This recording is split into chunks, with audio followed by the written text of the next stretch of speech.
तेषां ज्ञानी नित्ययुक्त एकभक्तिर्विशिष्यते प्रियो हि ज्ञानिनोत्यर्थम् अहं स च मम प्रियः।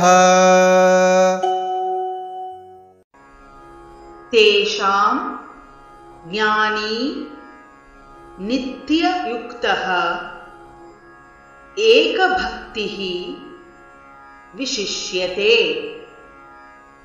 प्रियः हि ज्ञानिनः अत्यर्थम् अहं सः च मम प्रियः। तेषां ज्ञानी नित्ययुक्ता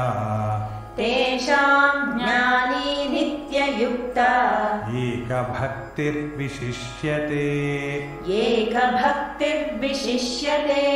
प्रियो हि ज्ञानिनोत्यर्थम् अहं स च मम प्रियः। तेषां ज्ञानी नित्ययुक्त एकभक्तिर्विशिष्यते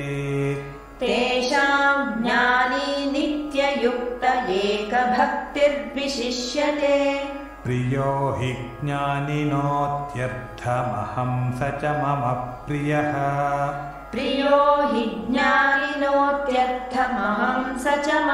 प्रियः। तेषां ज्ञानी नित्ययुक्त एकभक्तिर्विशिष्यते प्रियो हि ज्ञानिनोत्यर्थमहं स च मम प्रियः।